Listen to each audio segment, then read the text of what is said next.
Jamie Sinclair was not quite 9 years old, but he already knew what he wanted. He wanted to run. I think it was his 9th birthday. 9th birthday, we said, what would you like to do? I want to join the club. But it's your 9th birthday, do you not want a party? No, I want to join the club. I want spikes and join the club, and on the day of his birthday, he went to his first official training night. And so began his journey that took him from the tracks of Glasgow, Scotland, to a small university in Langley, British Columbia. From an early age, Sinclair's ambition was evident, his resolve to succeed second to none. He has a very, very strong work ethic, so I don't believe there'll be anybody who'll work or train harder than he does.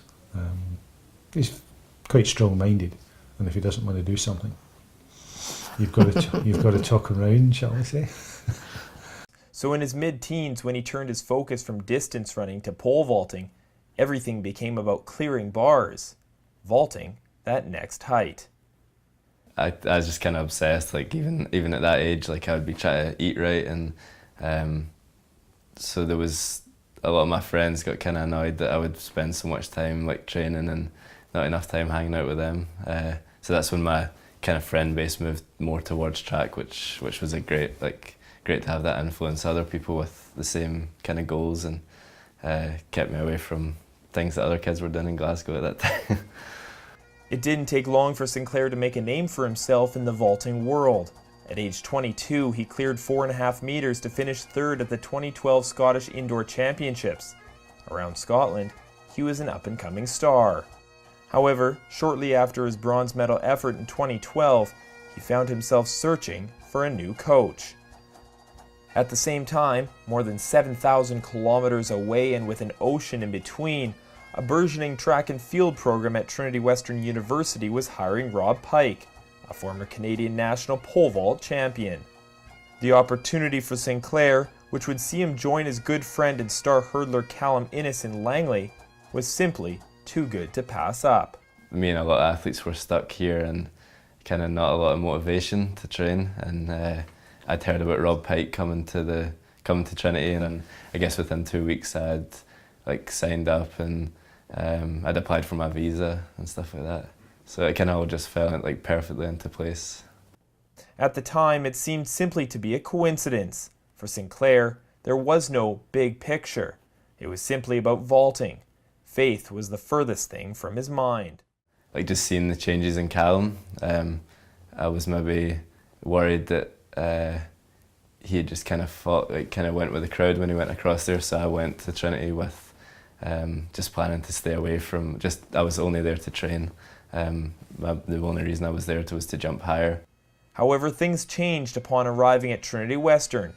3 years later, his life entirely altered. He came to Christ, I think, 3 months after being here, and all on his own, and he's just absolutely open to all the work that God's doing in him. He's come out of a quiet, introverted shell, and he's becoming literally not only a team leader, but pretty much a guy that everybody admires and is following. Looking back, there's no doubt in Sinclair's mind that his path to Langley, his path to meeting Pike, was more than a coincidence.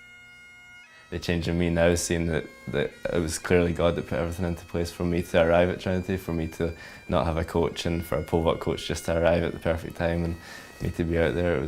And then for me to be able to go and see that the changes in Callum were real changes, and that was really cool and changed my life a lot. And the way he approaches the sport that he loves, entirely different. I'm able now to kind of be free from having my identity in sport, and that's all I used to care about, and now just it's kind of freed me up to enjoy sport a lot more this year, and I've actually improved a lot because of that. I'm able not to just kind of be stuck in my own selfish ambition, and I'm able to jump for the right reasons, just to go out there and glorify God and enjoy the sport and enjoy being part of a great team. With his faith as his strength, Sinclair is in a place that has him vaulting better than ever before. When you start to understand who you are in Christ, it takes a lot of pressure off of your need to perform to value or prove who you are. So he's actually starting to perform what he's capable of doing. There was a day when Sinclair thought he'd be a world beater, a vaulting record holder. That was his sole focus. Perhaps those days have expired. But today, you won't find a harder worker than Sinclair. You won't find a more dedicated athlete. And you might not find a more humble individual, one who has found the utmost joy in simply using the gifts he's been given. I have a faith in Jesus now, which I never had a few years ago, and that's really just helped kind of put my life together and make meaning of everything, put pole vault in perspective. And when I was able to do that and not put so much pressure on it was when I started to jump well and really enjoy it more. If I go out and try my hardest, go out there and give it everything, then whether I jump 4 meters or I jump 5 meters, that's what was supposed to happen. It's a little bit easier to deal with in the harder days, and I'm very thankful in the good days.